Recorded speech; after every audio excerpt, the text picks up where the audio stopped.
Dr. Devan, you have your speakers ready, and Dr. Idara, you have your speaker ready. Dr. Chundi.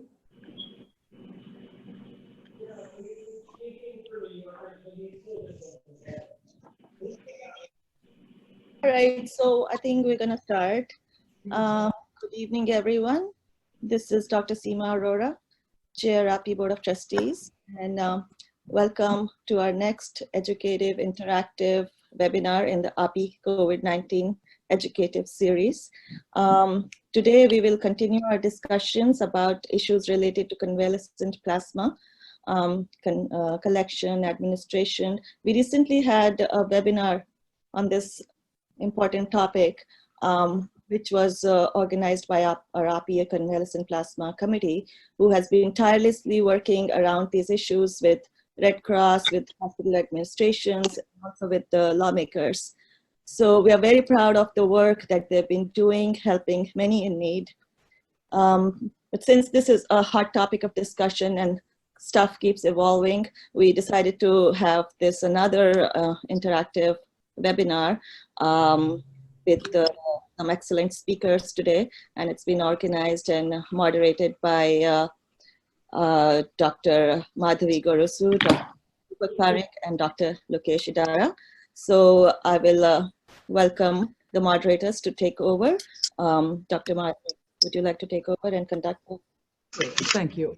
I would like to introduce Dr. Rupesh Devan to kindly introduce speaker Dr. Abshire, please. Dr. Devan, you're on. Thank you. Oh, you're talking about for Rupak or Rupesh? Rupak, right? Rupak, please. Yes, yes. Hi.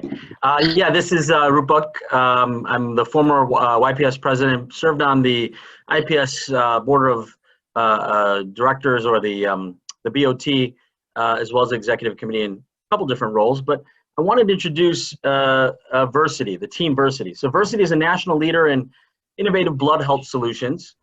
They are blood health innovators who enhance lives through discovery, diagnosis, and treatment.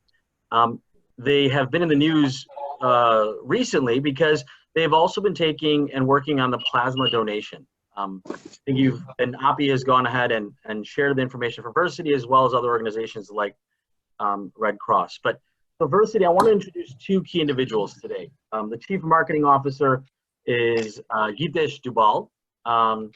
He's also a Dragon Slayer. But also I wanted to introduce the Chief Medical Officer, Dr. Thomas C. Abshire. So without further ado, I'd like for them to go ahead and speak because we're limited on time, and then we'll go ahead and follow up with specific questions if there's any gaps. Please, Dr. Abshire. Okay, I'm going to share my screen here. Can everybody see this? Yes. Yes. Are you good? Yes, Yep. we can see it. Yeah. Great. So for a digital immigrant, I was successful. So I'm going to speak briefly about Versity, the nonprofit organization that was just introduced. Our convalescent plasma program. Besides being a blood center that collects and tests and distributes blood, we also have four other important areas of our business. One is research, another is medicine, which I oversee, 28 physicians in hematology, transfusion medicine, transplantation. The other is diagnostic laboratory in hematology, transfusion medicine, and transplantation. And finally, organ and tissue procurement and distribution. Today, I'm going to just talk briefly about our convalescent plasma program, which we were one of the first in the country to roll this out. And thanks to my colleagues and staff who were able to pull this off. Rather than the model of the SARS-CoV-2 virus, which you've seen so many times, is an actual picture of SARS-CoV-2 in the upper left column. Let's see. Okay, I understand there's going to be other people speaking about donor eligibility, so I won't, I won't go into that a lot. But just a few facts about the disease COVID-19 caused by the SARS-CoV-2 virus. This is now, I put this slide together yesterday, so now the number of infections and deaths is greater than what I have mentioned here.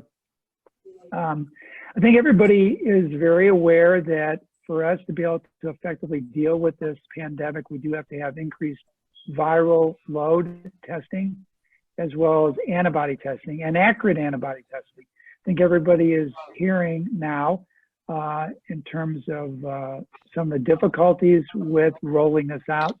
There currently are 4 FDA approved tests for antibody testing, but they haven't really been validated. And a lot of work will be ongoing here in the next weeks and months, along with the importance of contact tracing, which we're all very familiar with as we move from hibernation phase to slowly getting back into life, as recommended by the President's task force. Treatment is and will continue to be an important part of our armamentarium for fighting this virus and its effects and the clinical conditions that it causes, both with antiviral medications and what I'll be talking about today, convalescent plasma. And then obviously the holy grail here is for development of a vaccine. And, but we don't really expect this to be available for at least 15 months, maybe a little bit longer. I've put here the recent updated FDA guidelines about how to do collection and distribution of convalescent plasma. So Versiti, as a blood center in the upper Midwest, collects the product from people with defined donor eligibility. And I know you're going to be talking about this a little bit more, but just to emphasize that you have to have had a documented viral load or PCR test, a diagnosis of COVID-19, because other respiratory conditions can mimic this, as we all know. So this has to be by laboratory testing. And we're now finding that it's probably best to wait for 28 days. This is one of the original FDA guidelines. That's 28 days after you have recovered from your symptoms. So for most people it would be like 35 plus days. Then you can go ahead, as long as you've had the diagnosis by a viral load, you can go ahead and donate. You can donate earlier than that, between 14 and 27 days, but you have to have a negative viral test before you can come and donate. And it makes sense. We want people coming into our donation centers that are not going to be spreading the virus, okay? And we're not going to talk about this today, but the FDA does require that at some point you do a antibody titer on your plasma of the donor, and we are confirming that here, and we'll be doing that in Versiti. So there's 3 ways that this investigational product, I'd like to stress this is an investigational product to administer to a patient. The hospital either has to have what's called a single patient emergency. The IND stands for investigational new drug. So the FDA allows you, any hospital really, to do that. But if you do more than a couple patients, as these one-offs, they frown upon that and may actually prevent you from being able to do this at your hospital. So what people have done is an expanded access program. This has been organized around the Mayo Clinic, and they are the IRB of record that allows the hospital to do this. Many academic centers and other private hospitals are involved with the expanded access treatment protocol. And we at Versiti are encouraging a lot of our hospital partners to enroll in this so they can get the IND approved to administer this to their patients. The third area is where, and this is what we're doing here at Versiti, an expanded access, often in conjunction with a clinical trial. We're partnering with the Medical College of Wisconsin. our protocol and consent form for our donors was through the medical college, and it allowed us to move very quickly to collect our donors as well as for the hospital to give it to their patients. And I won't be talking about this because it's changing as we understand more about the clinical condition and how to fight this pandemic. But there are very strict criteria for infusing plasma at the hospital level. And I think you probably have spoken about this before, but it is important that to know that this plasma treatment has been used before. It was used over 100 years ago for the Spanish flu pandemic, and it was utilized in the SARS outbreak now 17 years ago, the MERS outbreak about 8 years ago, and also for the swine flu H1N1. But we just don't have enough data on it, and we don't know enough about its side effects. That's why the FDA requires an IND to give this product. Hospitals are now giving this to the sickest patients, though often those in the ICU, often on a ventilator. But increasingly, people are trying to think about giving it earlier in the course of the disease, and maybe even in a preventive way to healthcare workers. But that is only being done currently in clinical trials. As of yesterday, we've been able to have 61 donations within Versity's footprint and 190 products. A product is equivalent to 200 ml of plasma. So one donation can produce up to 3 to 4 products. Within Versity, we're having our donors come in weekly times 4, so you can give 4 times within a month, and then you can have to take a break.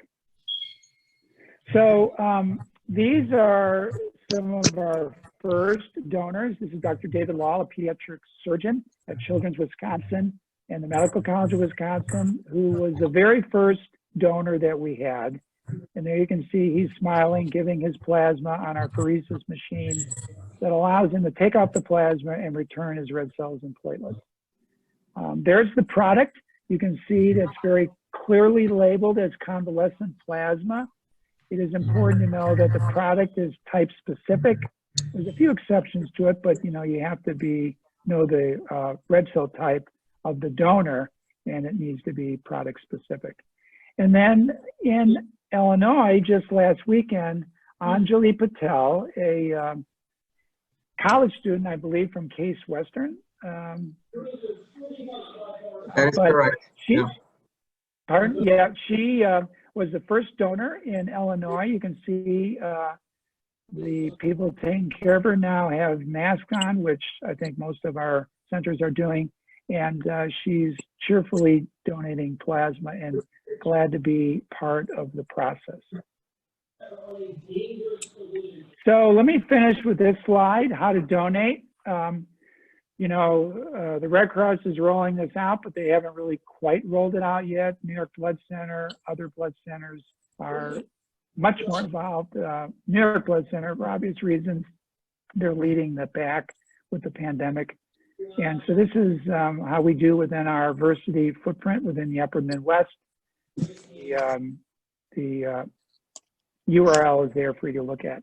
And I'll stop there and see if you have any other questions. So, Dr. Let me stop the screen sharing here.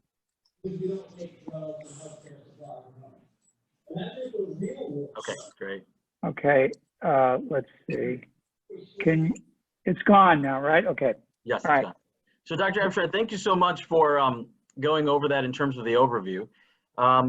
I know that the Plasma Committee has been working on trying to match up direct individuals. So this is a question that has been posed several times, where we have members, our own OPPI members, who are in need of or could benefit from plasma donations, and they're at specific hospitals all around the country. We've had someone from California, New Jersey, Ohio, and the committee itself is trying to facilitate in terms of getting the donation to them. And the question is, I know that it is unlikely to be able to go ahead and request individuals or donors to directly donate to a specific recipient. But how best can our committee help facilitate that process, as well as awareness in terms of getting the message out to other individuals to go ahead and donate?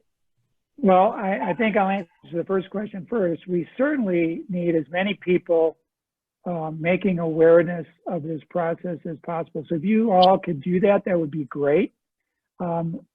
Most of us are thinking about the way this should be done, and the way most doing this is you contact the blood center where you would do your donation. So here in the Upper Midwest is Versiti. Other places it'll be an American Red Cross facility, New York Blood Center facility, and that's where the donation is. And pretty much you would then become part of that donor pool, okay? That the reason why that's important is so we could help the most needy patients. That can vary a little bit depending on the region, and allows us to make sure we have type-specific plasma as well. It's not to say that you can't designate a product for a specific need, but for the most part now, what we're doing in Versiti is going to be able to, maybe a hospital is sending us some donors, we can segregate a little bit of that, but part of it will also go into the normal pool.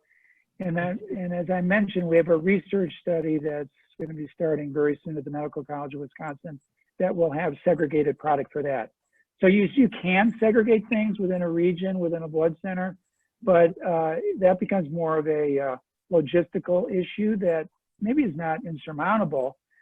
You'd have to talk to your specific blood center where you do the collection. Okay. I have a question from Doctor. Is this Versiti serving only Wisconsin area or any other states also? So we do Wisconsin, Illinois, Indiana, Michigan, and Ohio. So that the Upper Midwest. Okay.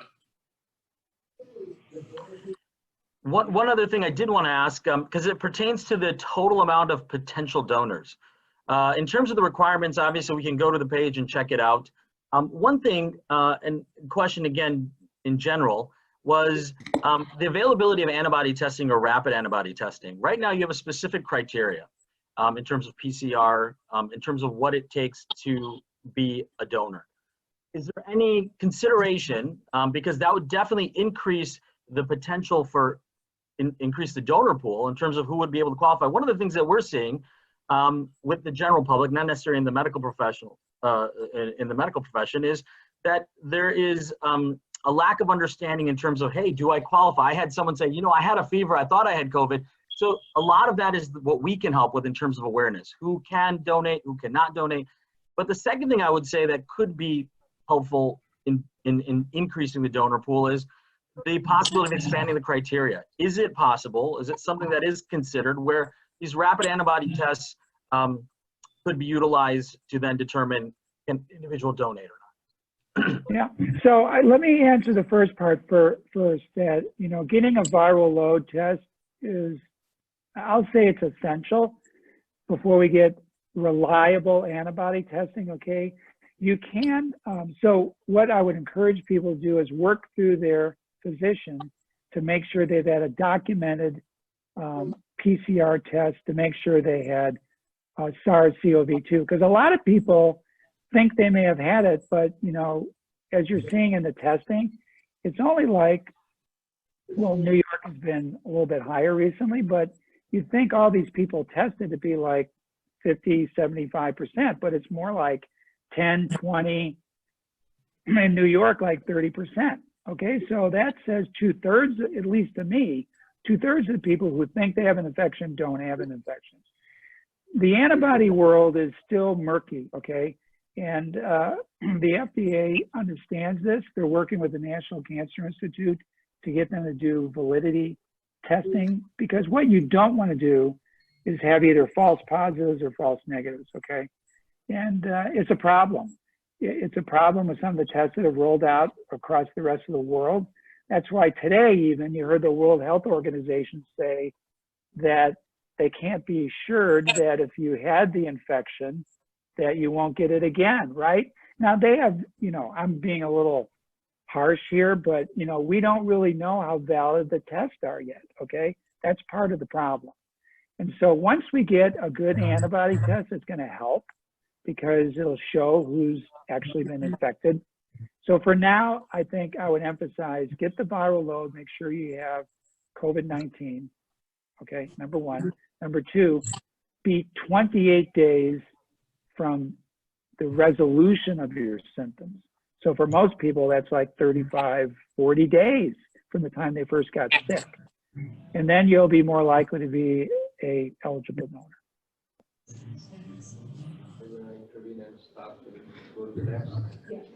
Madhavi?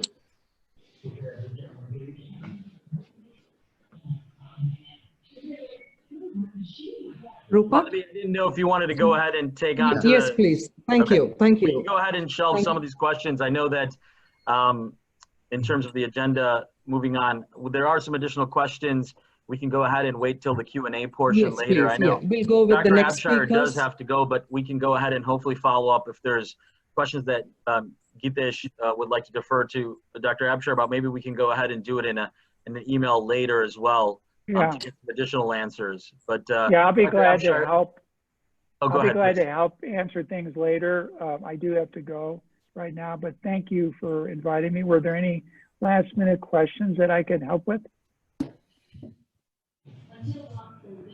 Thank you, Dr. Abshire. Thank you. Okay, thank you. Bye-bye. Thank you. Thank you. Bye-bye.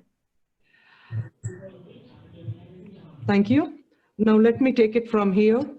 I am Dr. Madhavi Gorusu. I'm CAPI President, Connecticut. And I'm here with a brilliant team from Hartford Healthcare, Dr. Sherburne and Mr. Bimal Patel, who have been the key force in implementing the plasma donation and the implementation program to our Hartford Healthcare patients through all the hospital system. Let me please start with introducing Dr. Sherburne. Dr. Brad Sherburne trained in Boston and came to Hartford Hospital from Beth Israel Deaconess Medical Center in 1999. He's a clinical pathologist with both certification in blood banking and transfusion medicine. He has been practicing clinical transfusion medicine and benign hematology for 32 years and is the medical director of the Hartford Hospital Laboratory. So it's a great honor for me to introduce Dr. Sherburne, who will be sharing his in-depth knowledge of the role of this supportive treatment in helping the patients. Please allow me to introduce Dr. Sherburne. Thank you.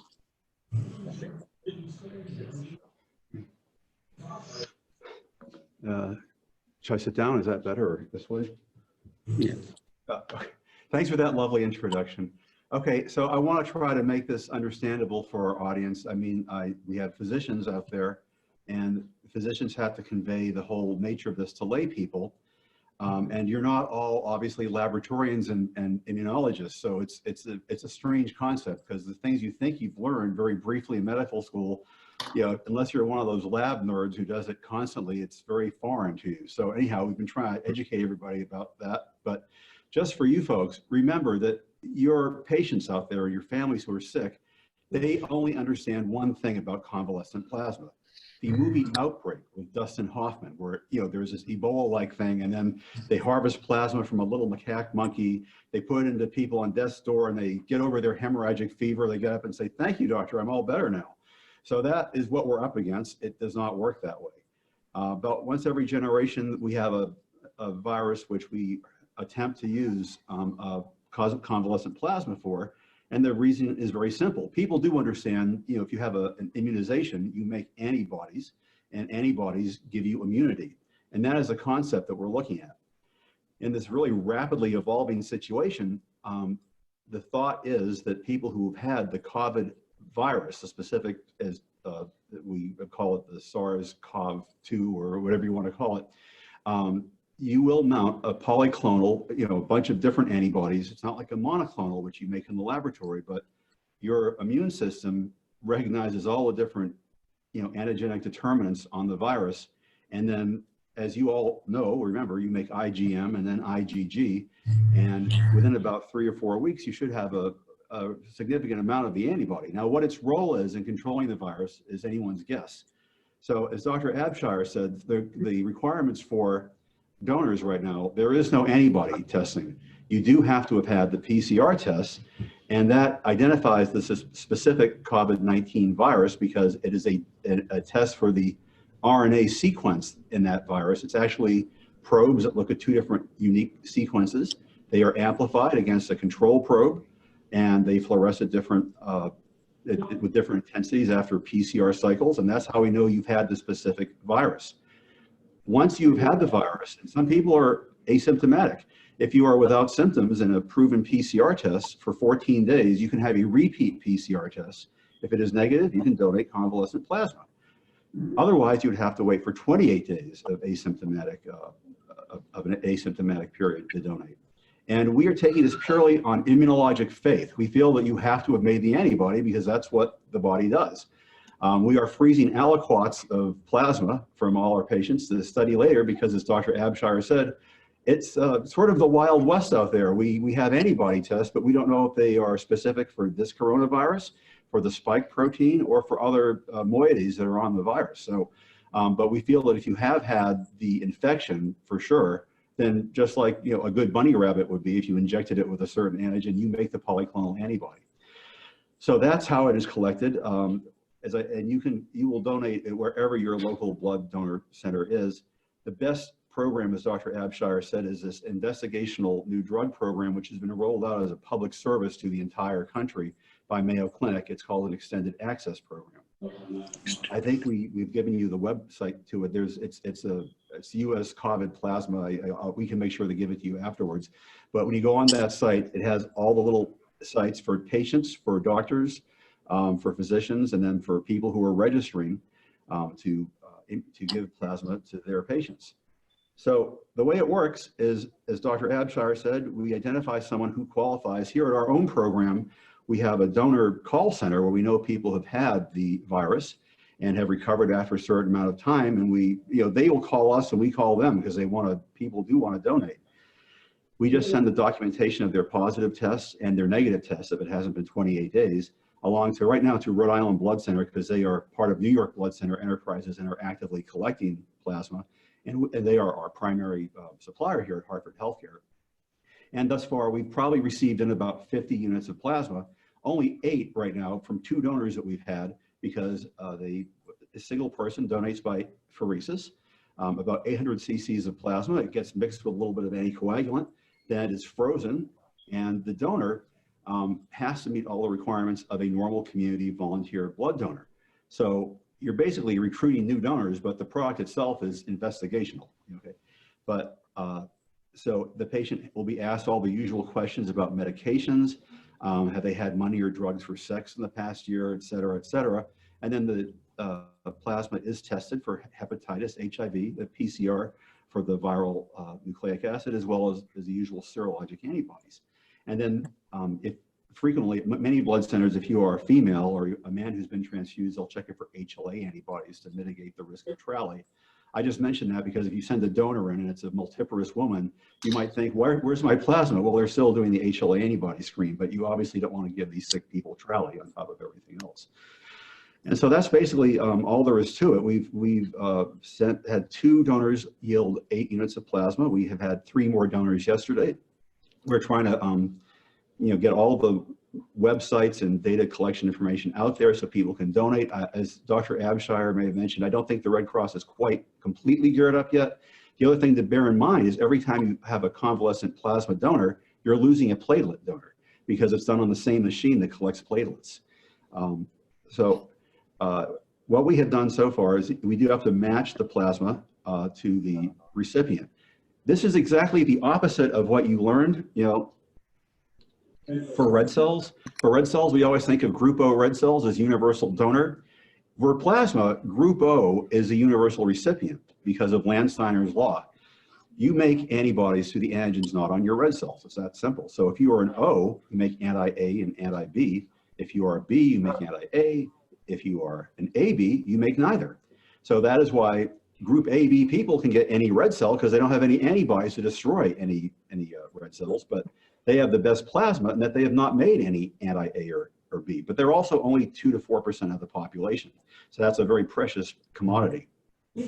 We like to get group A plasma donors the most because they can go to 84% of the population. A plasma having anti-B in it can go to anybody who's group A or group O.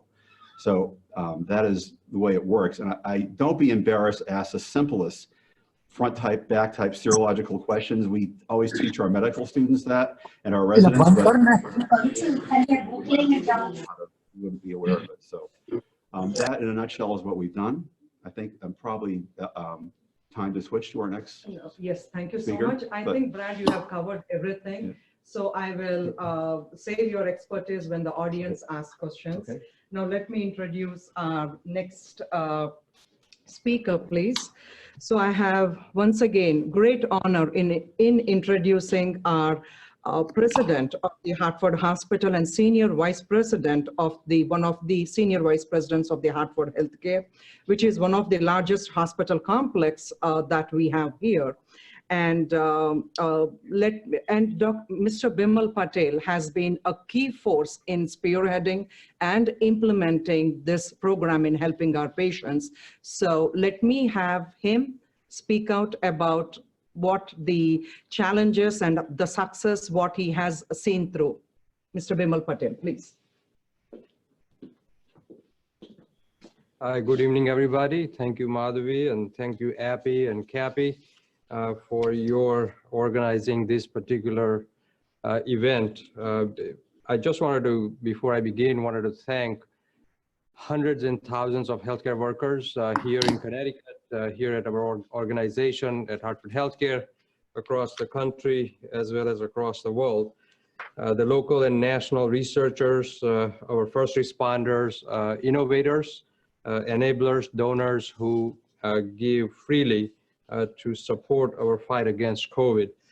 The nurses, respiratory therapists, physicians, phlebotomists, security staff, environmental services staff, we couldn't fight this battle without you leading the front line. So thank you so much. We have a number of experts here today, and they are going to go a foot wide and mile deep into the information. My role is mile wide and a foot deep. And so knowing the fact that within the fight against COVID-19, the lab sciences is going to play essential role. Testing capabilities of any organization, as well as the treatment and innovation would be the center point of focus. And having said that, I had to pay closer attention despite having the shorter or less deeper interest into many, many subjects that I have to really be responsible for. So let me just give you a couple of key facts about the organization that gives you the scale. Hartford Hospital and our medical complex is about 867 licensed beds, 87 ICU, and about equal number of step-down beds. The highest number of patients we have treated so far in last few weeks in particular, for any given day, is 200 COVID positive patients plus, 200 plus. Number of patients with the PUI has been 80 plus at any given day. 60 plus patients has been into on our ventilator. So that's the scale, what is going on here at Hartford Hospital. Having said that, today is 25th of April, and the timeline and approach is, and this is rapidly moving situation across the globe, and in particular in our region, be helpful to understand and frame the conversation. So the first COVID patient was admitted here at the hospital was in March 13th. The first PCR test performed right here on site locally by our clinicians. They developed the test, the RNA test is March 25th. So within less than 2-week period, we were able to perform those tests right here on site. The team that took care of the convalescent plasma was brought in place in April 8th. First donor donated about a week later, which is April 15th. The first plasma infusion occurred on April 17th, 2 days after the first donation. So far we have made 542 plus calls to individuals who we recruited based on our information in terms of who would qualify for the donations. Out of that, 375 individuals have agreed to donate, while 135 individuals are symptomatic. 100 of those still require second test to confirm. About that number, we have 20 of them have referred to the donation centers with our primary partnership with Rhode Island Blood Center. We are working locally with the Red Cross as well to put the program in place. So far, we have donated, as Dr. Sherburne mentioned, 2 individuals, and third one might have gone today. And totally, we have transfused nearly 50 plus individuals across Hartford Healthcare. So all of this within the 3-week time frame, what happened behind the scene to make that happen is the question. And so I'll try to explain in the shortest way as possible. The role of leadership was to establish the vision, create urgency, and bring the resources and a structure and the organizational strength in order to deliver on the promise of this particular initiative that we taken and embarked upon. We locally organized with other hospital systems in the state through Connecticut Hospital Association and brought all the clinical experts on the same table. So solving our problem by ourselves was not good enough because this is a pandemic. Having another hospital 5 miles away from here and they don't have the same information, same technology, same services would not really improve the health of the region. So we really need to coordinate our efforts in a major way.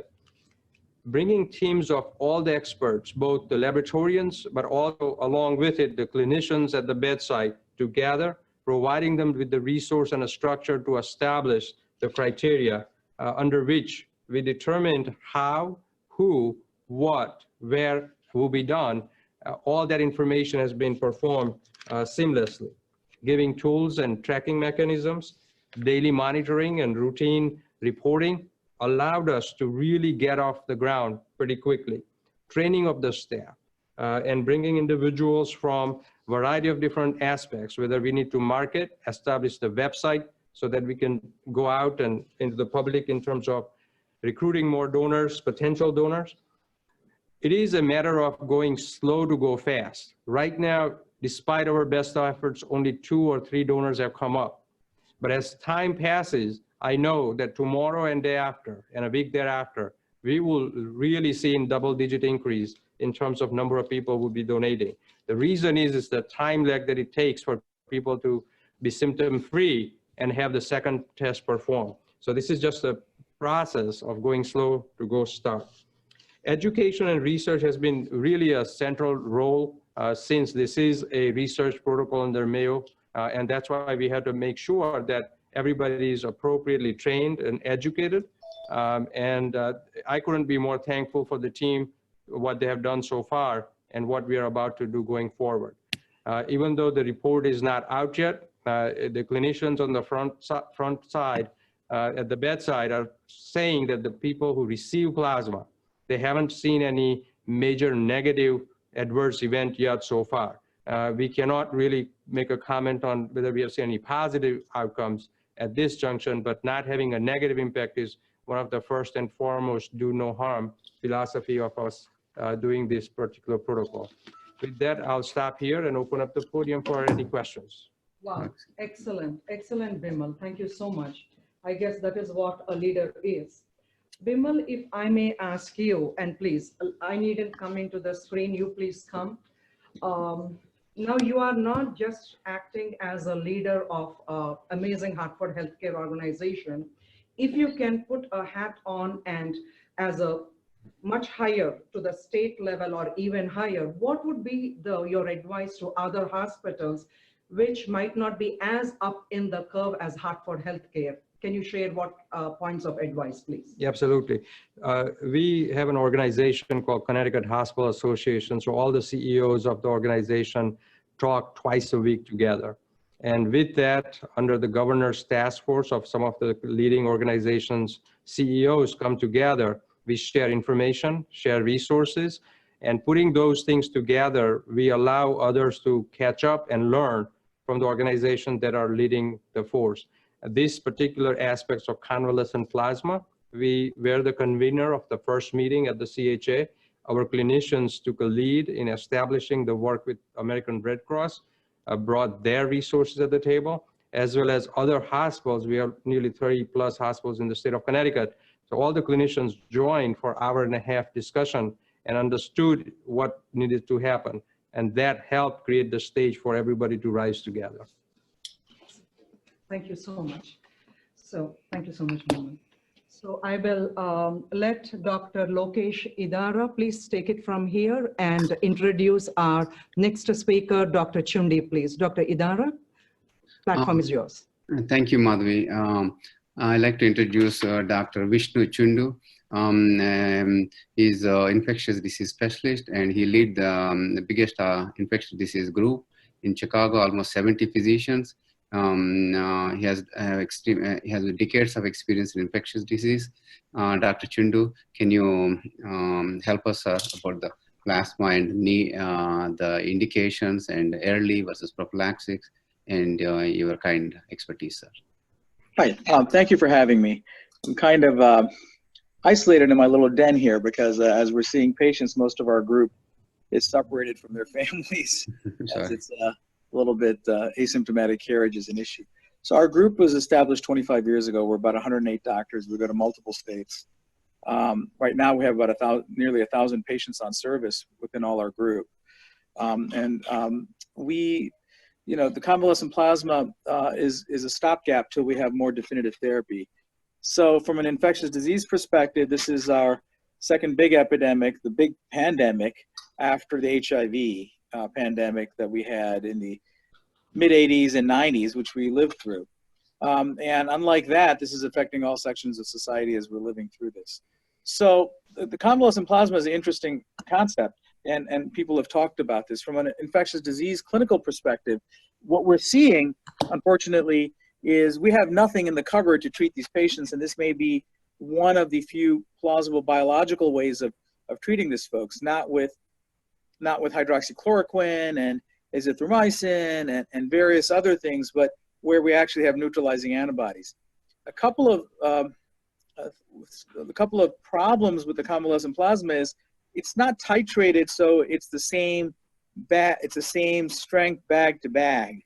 We would like 1:30 or at least 1:64 titers in these bags, but there isn't a nice antibody test to figure out what the antibody avidity is.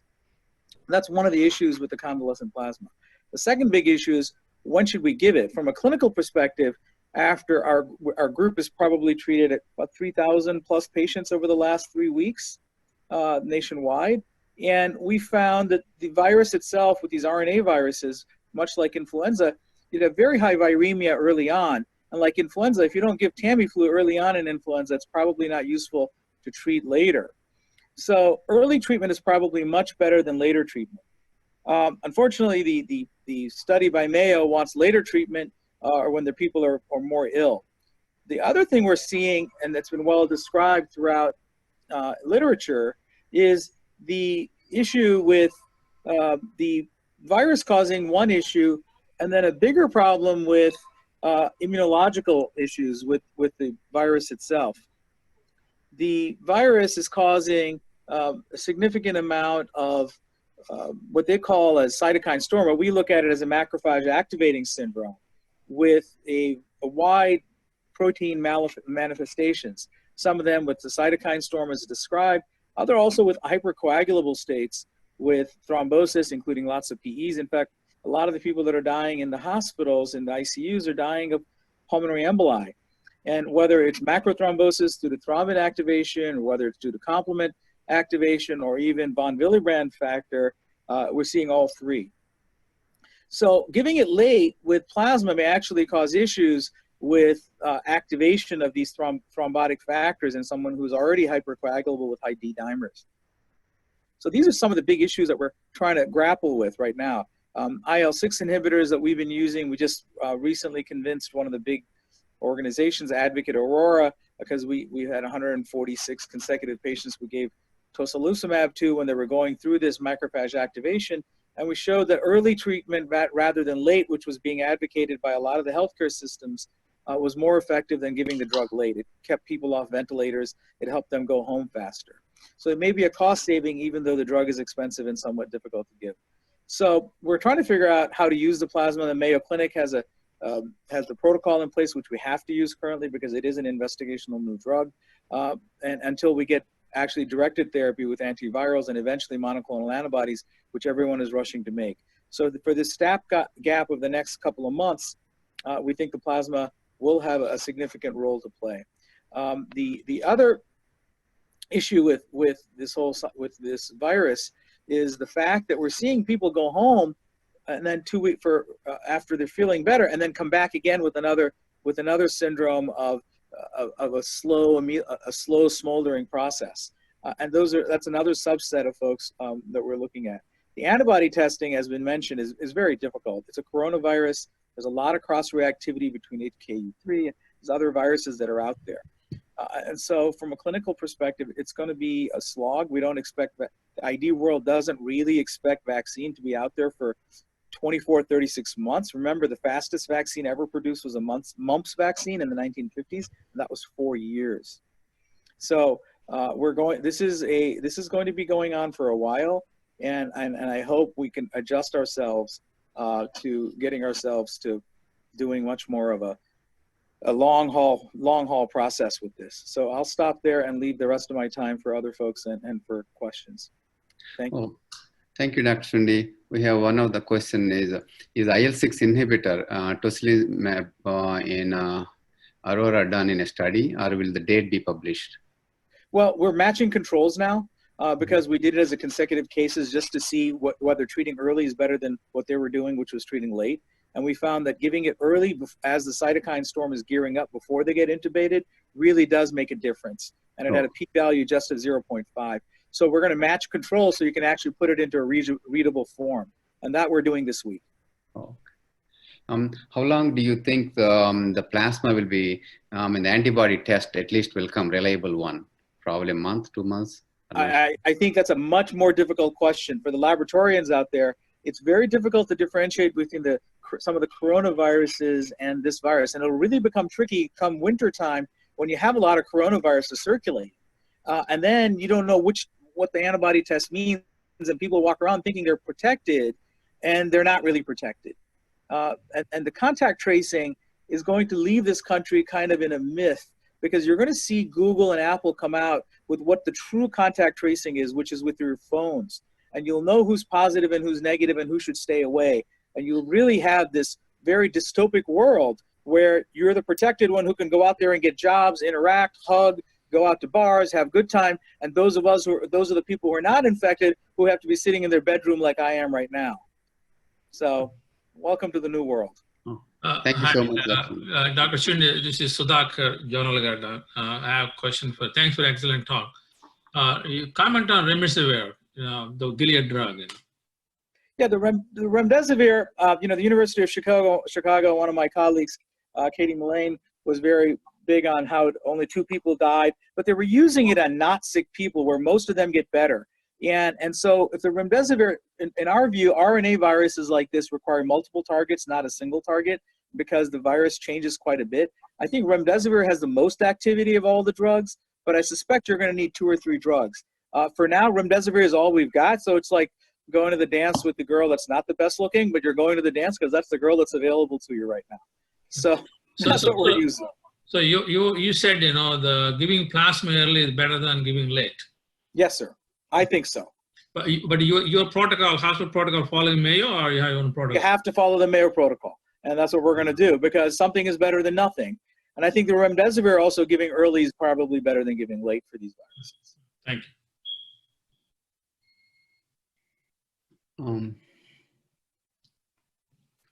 Do you, Rupek, do you have any questions? Or Madhavi?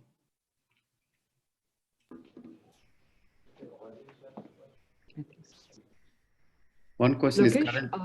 I do not have access to the audience questions. Can the team direct questions to Hartford Healthcare? Either you or Dr. Katula or Dr. Kohli can do that, please. current donor criteria is that donors can donate as often as once a week and up to 4 times a day. I mean, 4 times a month. Each donation is typically 600. So the question is okay, he already answered this question. I'm sorry. I'm just trying to find out the how long we have to wait for COVID-19 positive test. Can the test, is it like 24 days? That's what it is, right, sir? Dr. Chindu? I mean, anyone? I think we have laboratorians there, but in general, you want 14 days from resolution of symptoms and a negative test before you can donate. 28 days is the safest. And that's why it's such a difficult time finding plasma, because you have to find early people who got ill. Right now, the general populace, 3% of the populace has been infected, like in Chicago. If you look at New York, about 21 to 30% may have been infected. So the vast majority of the people are not infected with COVID-19. Thanks. Dr. Chindu, this is Dr. Satish Kathula, one of the hematologists from Ohio.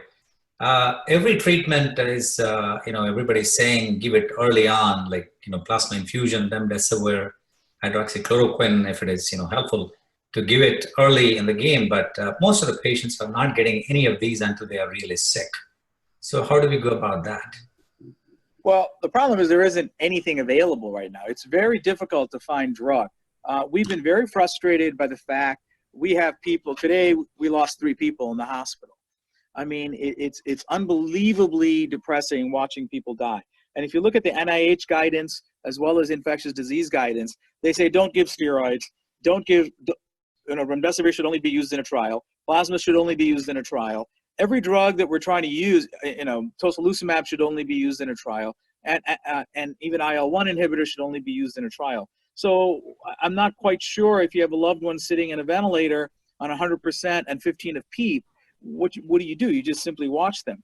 We've been anticoagulating a lot of people with high D dimers. If you look at the pathology series of people who've passed away, the vast majority of them have blood clots in their lungs.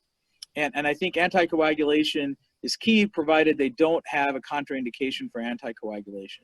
These are mostly young people and they'll tolerate it well. Treating RNA viruses early is your real best hope for getting ahead of the game. Most of the people who get sick are really getting sick from a macrophage activation syndrome or from hypercoagulability, which pathway remains to be elucidated still. Thank you, Dr. Sundar. The next question is this please comment on directed donations of plasma by donor to a specific recipient. To Dr. Nick. Yeah. So the issue of directed donors, what we are doing at this point until the number of eligible donors ramps up is that we are doing what we call a closed loop system. So if somebody from a certain hospital system like HHC, like Mr. Patel has helped us develop, we send them to the donor center and the plasma product comes back to us. We've obviously had more than just the donors because New York Blood Center now has an excess and they were able to spare some of their units. So that is our hope that although we're starting slow to move fast, probably within a couple of weeks, we'll have a very abundant availability and it won't have to be directed per se.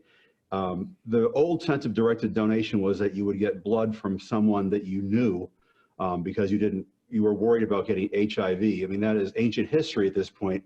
The reason to get directed donors now is just to get people into the system. Sure. So we all want to be collaborative and share with one another as quickly as possible. Thank you, sir. Next question also for you. After just wanted to interject really quickly. I think that Gitesh from Versity is also here regarding that question. It was something that Dr. Abshire had briefly mentioned, and on the response, I think Gitesh also had mentioned. So on the donation side for Versity, does Gitesh want to add anything to that comment? Yeah, I'll just interject real quick and maybe add a few thoughts. Directed donation is very complicated to manage, as was mentioned by the other speaker as well. Right now, what we're trying to do is the same thing, is work with the hospitals in providing the plasma that's collected through donors identified at a particular hospital. and providing the donations back to them. While it's high demand and low supply, that's probably the best way to manage right now. That's how most blood centers across the U.S. are handling this. Thank you, sir. There's a next question also same, with both the same speakers.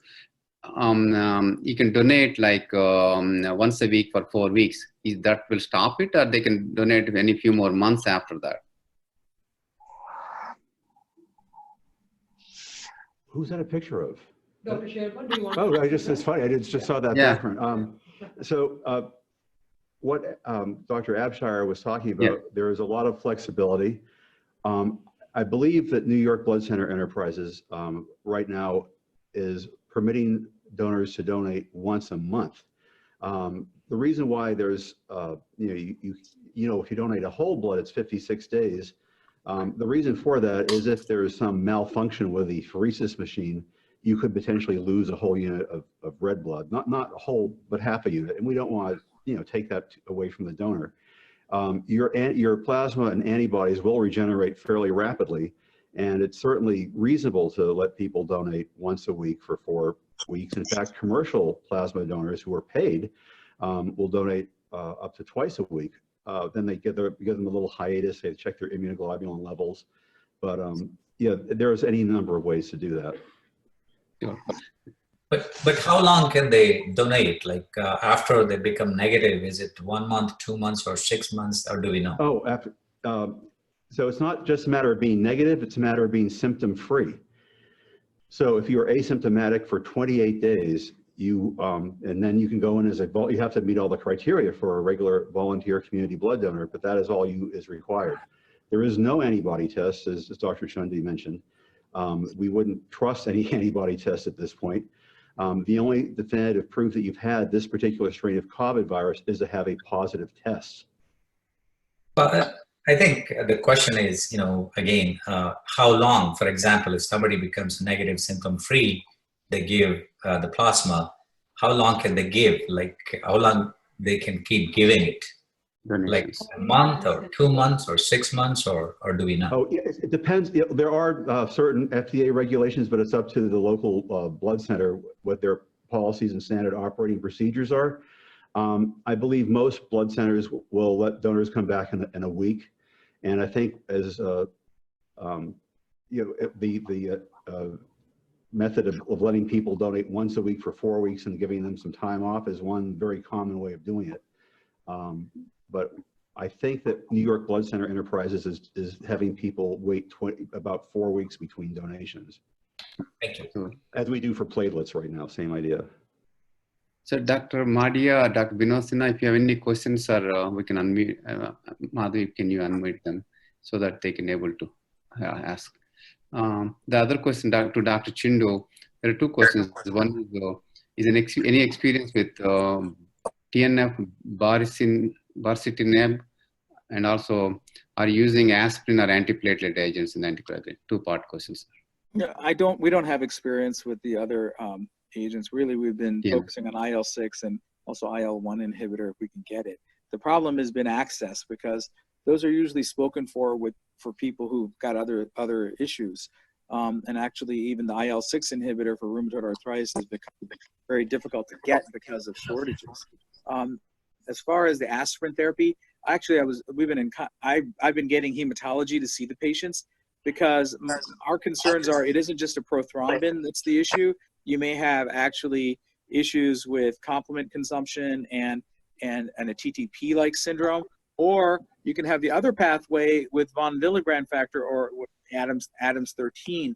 And so I've been asking people much smarter than me in coagulation, because I'm an infectious disease doctor, not a hematologist. And so I've been asking them to comment, and sometimes they do add aspirin.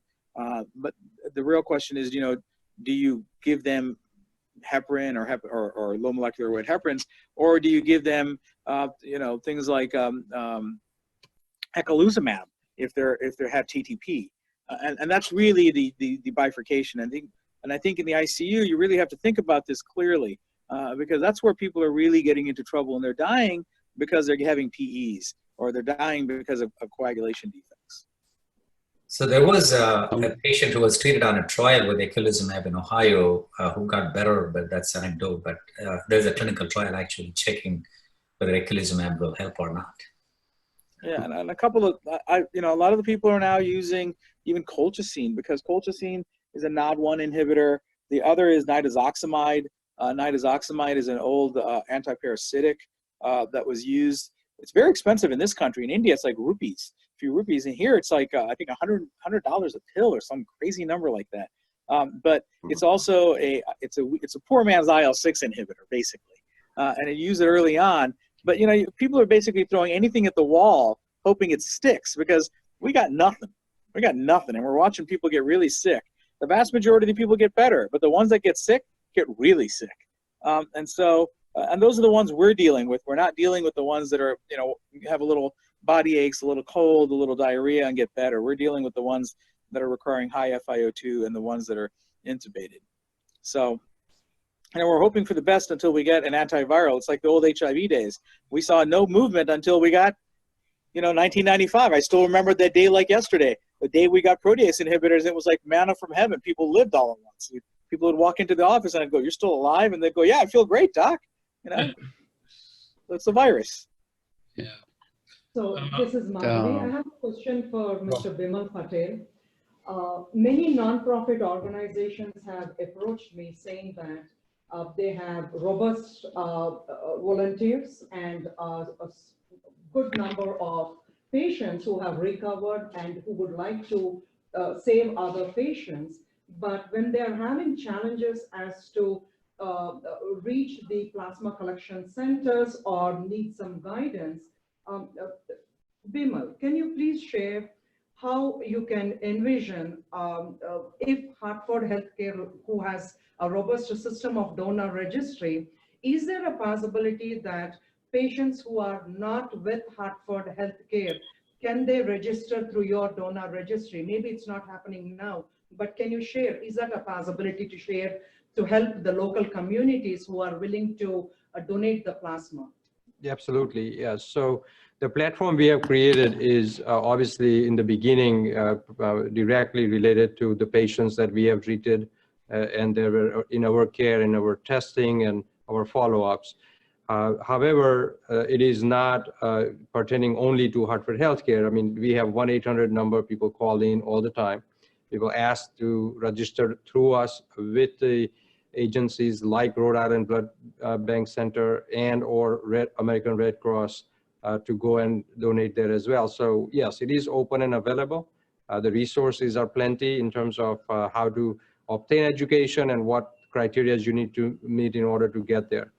Even if you're not our patient and need to register through our system, and in the need of second test to make sure that you're cleared, we perform that as well.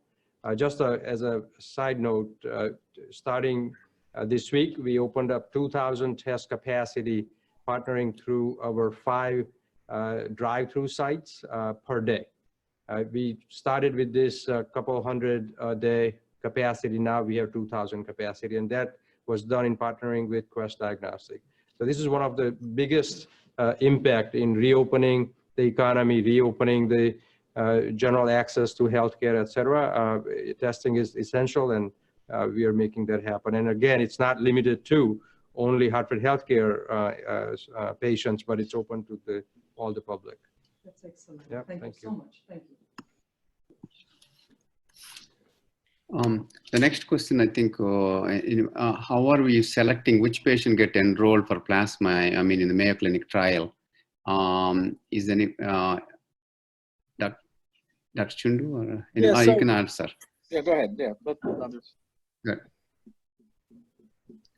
Which one? Oh, Dr. Sherman? so yeah, so having enrolled here as our first PI as part of this program, the criteria are really, and Dr. Chundu is correct, we are so desperate, we are treating the sickest people first, but there may be some merit in treating people earlier. The criteria in the IND, actually, you come in the hospital, you basically meet the criteria for the Mayo program. You just have to have like a AA gradient or PF ratio or a low O2 sat, or dyspnea, and that qualifies you. And so I think that they've made every attempt to make it as broad-reaching as possible. God willing, when we have a surplus of plasma, we will start liberalizing its use more and more, and we'll hopefully get more information. But until that day comes, we're still just throwing spaghetti against the wall. I have a question to the panel. This is again Sudhakar Jonalagada. This is the question from Virginia, look like oncologist. Her question is, a patient badly sick with the COVID, and if they want to give convalescent plasma, patient on dialysis.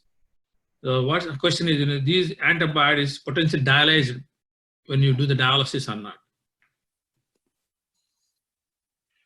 Well, yeah, so dialysis does not collect antibodies. Dialysis spares your own immune globulins. That's what apheresis is for, and that's how the blood is collected from convalescent donor plasmas. So yeah, your dialysis addresses a different issue. So it won't filter the antibodies, the dialysis. You do not. You should not lose any antibody through dialysis membranes. No. Thank you. How frequently, how many doses can we give plasma in their patients currently? Twice, 3 times? Well, the half-life is long. It's 4 to 6 weeks, the plasma, and you're hoping the neutralizing antibodies will neutralize the virus. And so you basically need 1 dose of plasma. It'll hang out for a long time in a person. The problem is you don't have standardized plasma. You don't know the strength of what you're giving.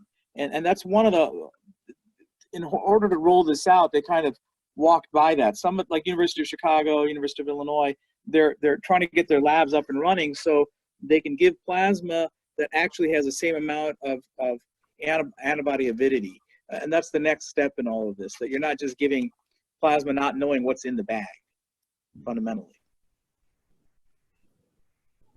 And the Mayo Protocol does elect it to infuse 1 unit or 2 units. We have had 2 individuals who have received 2 units, not together, but separated temporally by a few days. And if they respond for treatment, is it immediate with the plasma, like 24 hours, or? That's Nick. Could you repeat that question about anti-plasma? Yeah. Once the plasma treatment was given, the patient respond within 12 hours, 24 hours? You can see the difference. So our group is given That's about a great 5 question. doses. I do not know.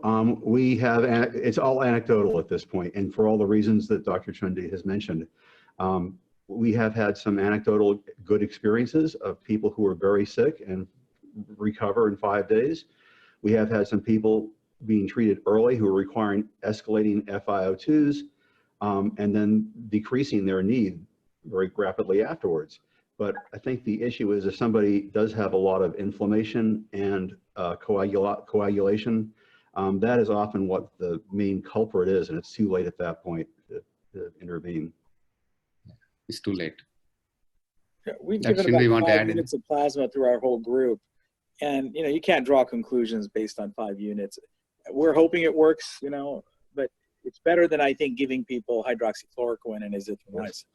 Sure. I agree. Plasma does not prolong your QT interval. No, it does not. No. The other question also is, would you exclude a person who has been on ventilator for a week or more to give plasma? The short answer is, as a clinician, no. If it's my mom, no. My mother-in-law is still alive, so I won't make any mother-in-law jokes here. But no, I mean, you can't do that unless if the person is going to pass away within 48 hours, 72 hours, they have multiple medical problems. Those are bedside decisions. I think being on a ventilator for a week, I've had people come off the vet after 20 days now. So you just, and these are young people. A lot of these are young people. It's heartbreaking to watch. I just lost a mom. I just lost a son, and the dad survived. And the guy woke up, and we told him, your family's gone. You're the only one left. And this is just brutal. I mean, the nurses cried when that woman died. I mean, the whole ICU cried for like 15, 20 minutes. And that's not usual because you've got that MASH sort of mentality in the ICU. I haven't seen this in 30 years of practice where the physicians are crying, the nurses are crying. It's a bizarre thing to watch, you know. It's hard. Dr. Chinde, this is Satish Kathula again. There is a question from one of the audiences. I know this is a convalescent plasma session, but they're asking about vitamin C. Do we have any experience with vitamin C? Well, we're throwing vitamin C at everybody, okay? We're throwing zinc at everybody. And the other thing we're doing, and this is based on actually a British Medical Journal review, you know, I think vitamin D is important, especially for people with pigmented skin. If you look at vitamin D and what it does with respiratory viruses, it actually decreases the incidence of respiratory tract infections by 70%. And it's published in the British Medical Journal.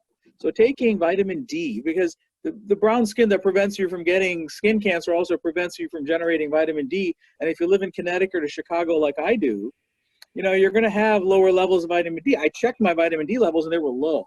So I've started taking vitamin D, and I don't take any medicines, I understand, because I think there is some basis for taking vitamin D in normal healthy hosts, especially if you're a physician and you're being exposed to COVID all the time. The continuation of the question, again, Sudhakar, if your vitamin D is a normal level, you still take vitamin D?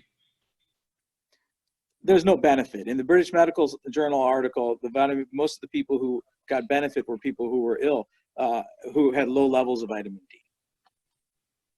Okay. I can send over that reference to you guys. It's a meta-analysis.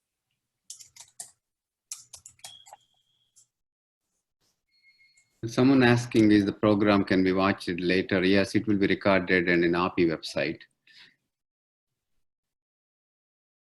Everybody who comes to the hospital, sir, you start a prophylactic anticoagulation?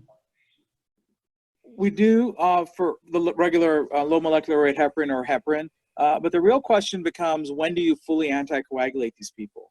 And we're looking at D-dimers that go beyond 5 times, 4 times normal. In that setting when they're really sick, we're starting to anticoagulate more and more, provided they don't have a contraindication. And the same thing about the steroids, corticosteroids. Earlier, we have a debate like have asthma patients, their asthma flare up, and one of my partners said she's worried about giving steroids. We said, no, if it asthma flare up, we have to give our dose is very small, 40 to 60 milligram prednisone 5 days. Do you have any comment on steroids early for other issues? We're using a lot of steroids when people start going into macrophage activation syndromes, because what you're trying to do is tamp down the system, the inflammatory system. The difficulty with this is, you know, we don't have a lot of drugs in our armamentarium. Steroids happen to be one of them. You know, people have COPD. I use steroids for these folks when they have COPD. The problem with steroids is it's a blunt instrument. You know, you're hoping to use more narrow instruments like IL-6 inhibitors, but even with IL-6 inhibitors, you have to make sure that their quantiferon goals are negative, that they don't have hepatitis B, because, you know, you may save them now and then they get a secondary infection later on. So it's not as simple as just giving the tocilizumab and walking away. I think plasma is safer that way in many ways. You know, it would be nice if we had plasma that was the same plasma strength all the way through, so we can see, does it really work or not from a science perspective. The other question we have is, anyone can either Chundu or Dr. Madhavi or any cardiologist who does question about ECMO doing from this hospital experience, either Hartford Center or any data, ECMO.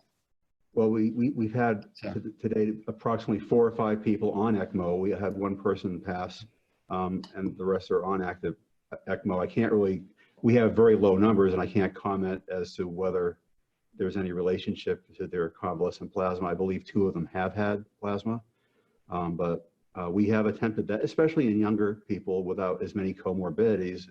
We'll put them on VV ECMO. Is ECMO helps in general for these patients to come off because it will give complete rest to the lungs? In principle, that's based on influenza, of course. I have yet to see someone successfully come off ECMO, but Dr. Chandri may have more experience as he has a. We have a lot of influenza experience. We only have a couple of people on ECMO right now. The influenza experience in children is positive. In adults is equivocal based on trials. But you know, a young person, I certainly would try ECMO. There's anecdotal stuff that you shouldn't be using ECMO in these folks, but I don't believe that. If it was a young person, you know, you've got to try to get them out of this. Just can't let them go. Yeah. With the additional advantage of you're anticoagulating people while they're on ECMO. That is absolutely true. So you know, we're trying so many different things. It's very hard to tease out exactly what is benefiting and what isn't at this point. Yes. No, for the audience, you know, we have a session next week, Wednesday, on ECMO. I encourage everybody to attend that session next Wednesday. Yeah. And there's other question from Dr. Salwa Jinnath. Is there any recorded relapsing cases after given plasma? Maybe in other conditions are here. Well, the classical one is Ebola. So anyone else want to, I mean, Ebola, they gave plasma, and Ebola hung out in the eyes and other areas and had recurrence actually up to 18 months later. The Ebola experience with plasma was very one way or the other. They actually had some negatives, but some of the reports of Ebola showed a positive effect. But of course, none of it was controlled. It was just, you know, try to catch it because Ebola was such a fatal illness, and that was the only thing they had. This is where actually the remdesivir comes out of. It was originally a drug for Ebola, and it shows activity against a lot of RNA viruses. So one question, this is Satish Kathula. I'm reading somebody's question here. Please comment on serum sickness. How likely is it with plasma? I will leave that up to our laboratorian. Yeah, that's I'm thinking about serum sickness, you know, complement recruitment. We do transfuse people with plasma all the time, right? Trauma patients, cardiac patients. I think serum sickness is something that's more when you have like an immune response to, say, you're using a different species. That's what we classically think of. It used to be the horse tetanus toxoid. But I wouldn't be concerned about, except to the extent, as Dr. Chanda, you might mention, you have more complement activation potentially, and we don't know what will happen at that point. The last thing you want to do is start having antibodies and antigens recruit more complement. That's my big fear is when you have complement activation and you've got folks who are already clotting off stuff, and you start giving serum, and now you accelerate the whole process. And people who you know, who are in that phase, you may actually get yourself into trouble. Hello, can you hear me? Can I have some questions? Two questions. Can you hear me? This is Dr. Sinha. Yeah, we can hear you, Dr. Sinha. Please go ahead. Oh, okay. My question is, I got a question that this plasma, when a convalescent plasma is given to patients under Mayo Clinic trial, and if we don't know the titer from the donor, it's like giving a blind. The titer may not be good enough to give it to the recipient. Without knowing the titer, it's like not a good way to treat a patient with convalescent plasma. You are correct. I agree with you, but that's the design. They kind of went by it for expediency, I think. And also because there isn't a real standardization of titers. It's hard to do. It's not that hard to do. They just don't have all the laboratory ready for it with all of these centers. And I think once this, first of all, if this works, and that's why they're collecting so much data, because they're doing matched case controls. If it does work, I think you will see standardization of plasma. If it doesn't work, they'll abandon the whole thing and move on. Another question. Travel to malaria risk country within the last 12 months excludes one as a blood donor. Does that apply to plasma donation too? Unfortunately, yeah, that's a very good point, because the plasma is red cell free and then it's frozen, which will lyse any cells. But because of the infinitesimal risk, we do have to follow those rules about, Chagas disease, but, Babesia, well, not Babesia. We wouldn't expect that to be viable, but malaria. So just like any of the other standard donor questions, I believe we do want that to be observed. Men having sex with men if they're, 12, I believe it's 12 weeks now if you, since you've had sex with your partner or something. Thanks. This question is, Dr. Chindu comments on recent data suggests that low-level replication of virus was found in conjunctival secretion on day 25, almost 10 days after PCR turned negative on. Yeah, I haven't read that data, so but it does not surprise me at all. I think you're going to see safe harbor sites for this, but whether it's really infective or not, you need a viral load to get infected. You need a amount of virus to get infected. If you look at the cruise ship data, almost all of the transmission is by hands. I mean, it's a love boat.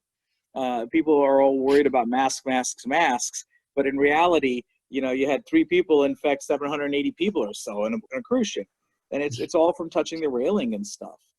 And that's why the subways in New York were a mess. And if you look at the outbreaks throughout the densely populated city, it's where people take public transport. It's a real problem. This is a very sticky virus. This is basically like norovirus that kills you. In norovirus, you get a little diarrhea. Here, you can't breathe. And then it goes on. This is a very difficult virus, and it survives for a good amount of time. I think you're going to find as this evolves, this virus is much more, it has a much hardier survival. All of this nonsense, it can't survive in the heat. Well, MERS, survives in 103-degree temperature in Saudi Arabia all the time.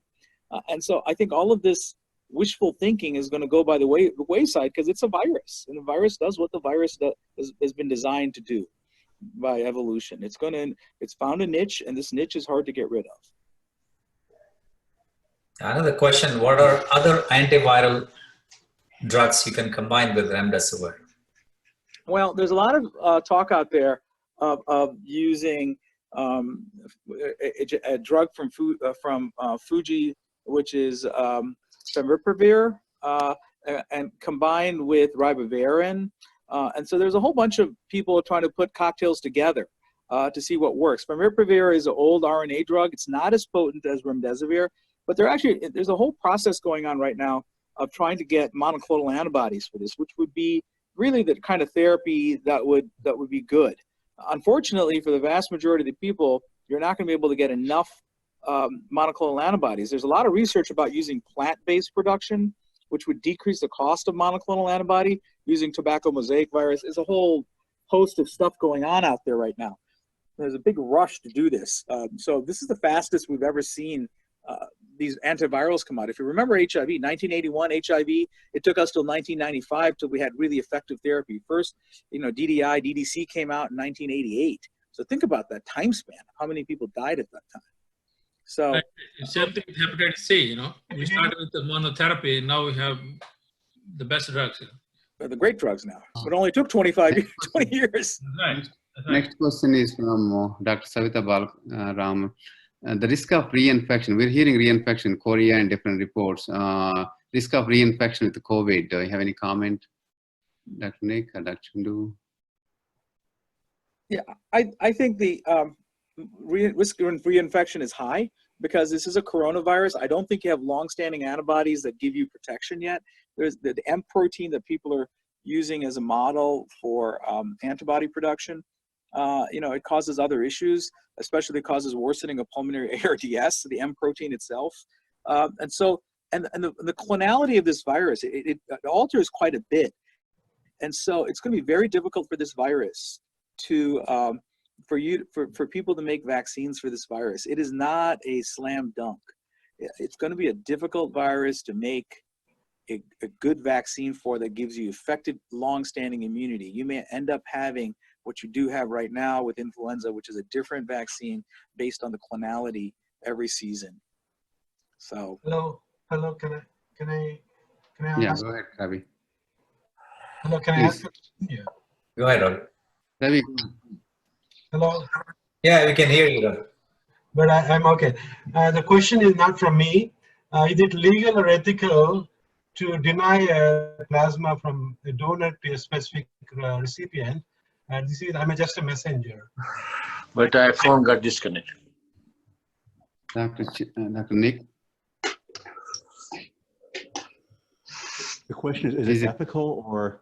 Legal. It's not Yeah. my question. It's a question from my audience. Is it legal or ethical to deny plasma from a donor to a specific recipient? That's a question for ethicists. I will tell you that when you have a very limited number of cases of doses, what you do is you look at the case load in your whole hospital system.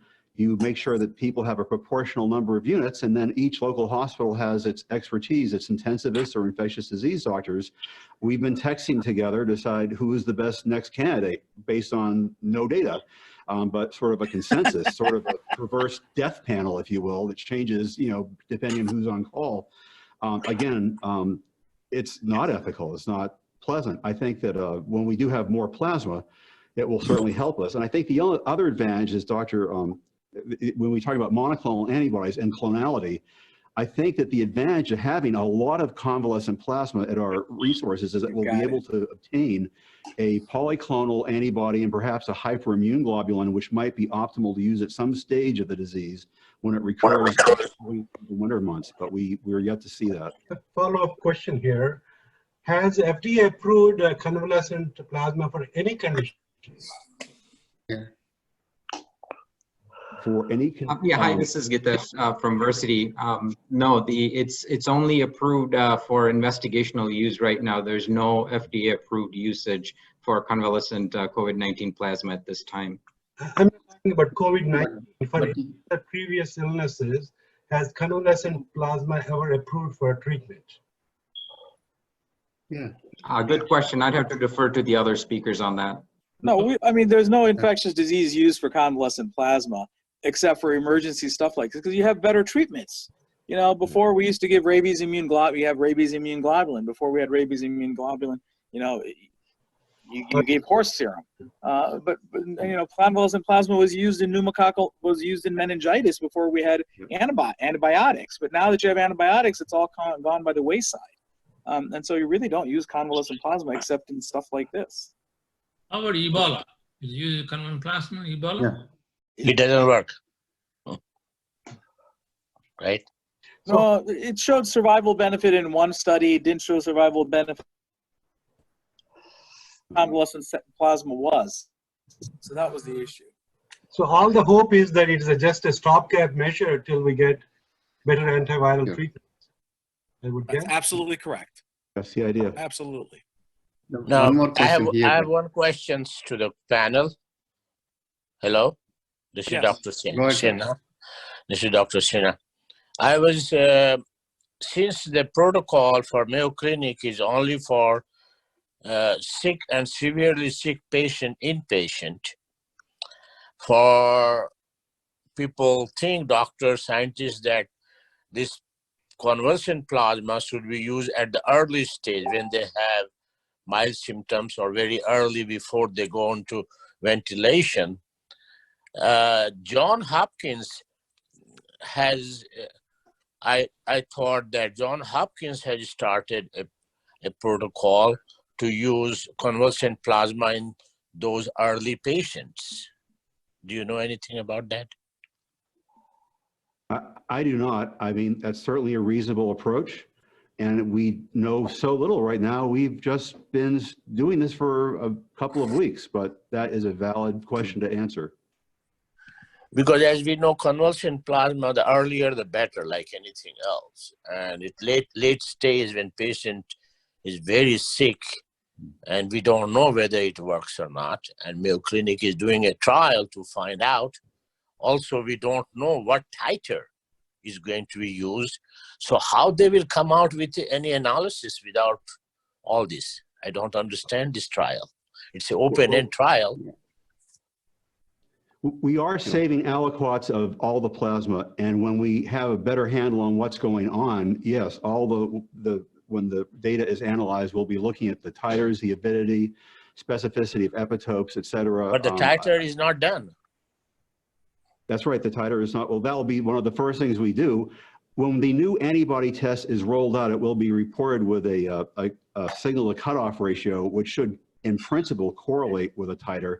Titer of what? I don't know. It could be a meaningless, coronavirus antigen that the antibody is made to, but that, and that's why we have not started reporting.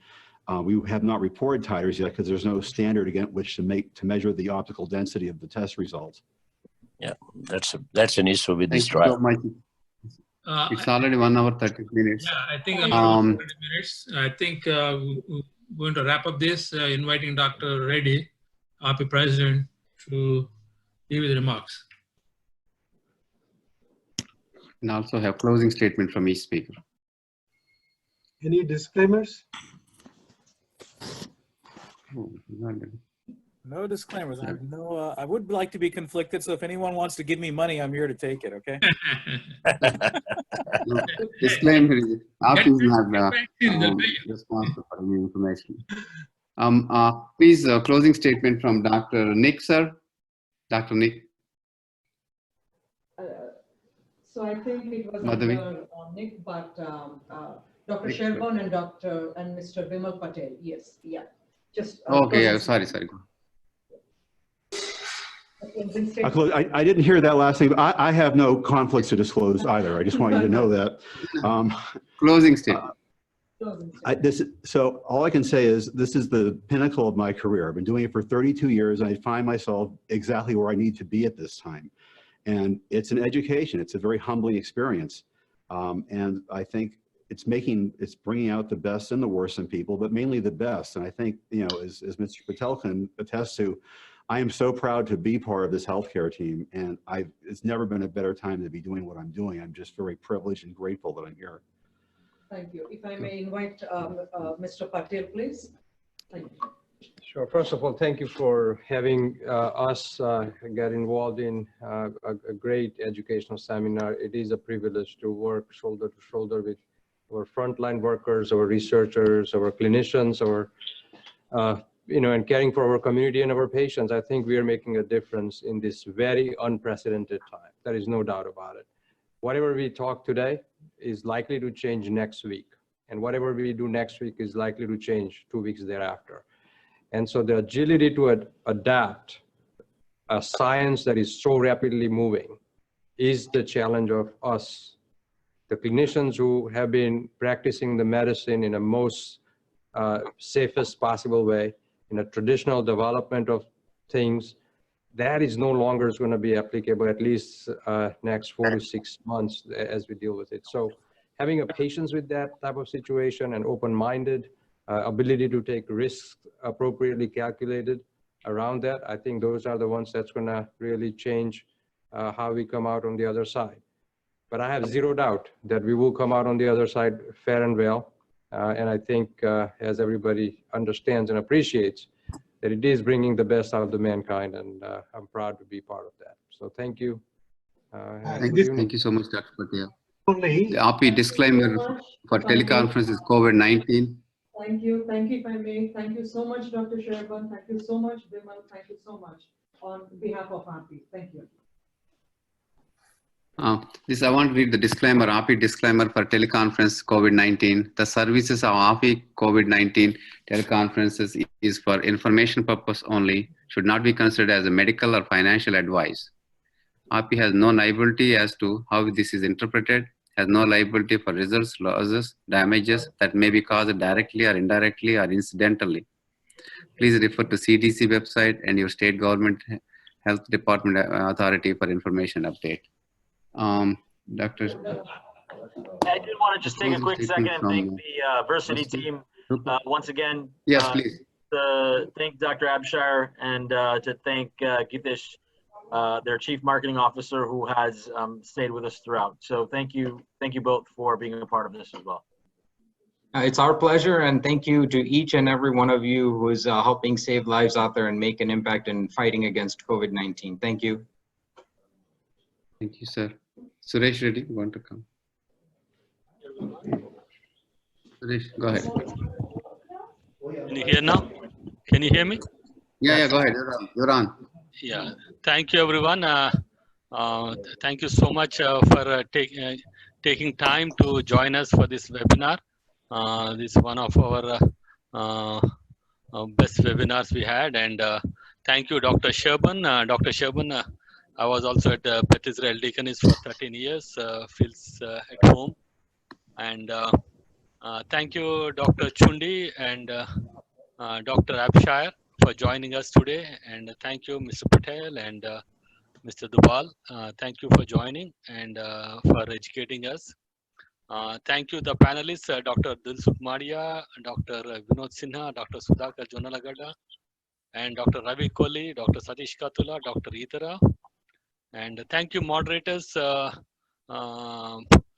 Madhavi Gorusu, who put in her heart and soul into this program, along with Dr. Madia and Dr. Vinod Sinha. Thank you, Dr. Rupak Parekh, Dr. Idara, and thank you, Dr. Seema Arora. Thank you all for joining today. And this is one of our webinar series. We almost had, I don't know, maybe crossed almost 20. These have been wonderful webinars and a wonderful audience, reaching anywhere from 200 to 500 audience. So it's very exciting times. It's a mixed emotions. On the side, the cruelty and how this virus is ravaging us, and again our physicians standing up, our healthcare professionals standing up and fighting this. It's so gratifying to see all the healthcare professionals fighting on a war front, just like military at the borderlines. Thank you all. Dr. Chundu, can you give a closing statement, sir? Dr. Yeah, Chundu. I think from a clinician's perspective, it's been very depressing at times, but it's been very exciting at times at the same time. I do like to thank API for giving me this opportunity to express my opinions. Some of them scientific, some of them just what we're trying to do. This reminds me very much of the early HIV epidemic. So I'd like to thank API for all their efforts. I'd also like to thank Chicago Medical Society, where we also have a website that's been trying to get plasma donors. It's COVID19chi.org. We have a couple of hundred donors already lined up. So once it gets rolling, it will be good. Let's see if it works. So thank you, guys. Thank you. Thank you, sir. Can I say a minute just for a second? Hello, Dr. Sinha. Dr. Vinod. Yeah, I want to thank Suresh Reddy for his leadership and all his associates who is working and doing this program for API. This is just unbelievable.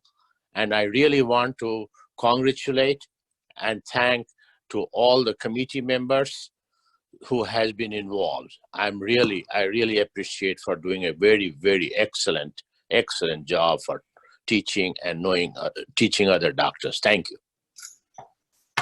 Dr. Madia, do you have one more? Dr. Madia is there? She left. Okay. He was here. Okay, thank you, sir. Good night. Thank you. See my one thing. Thank you. Bye. Thanks, everybody. Good night. Bye. Good night. Night.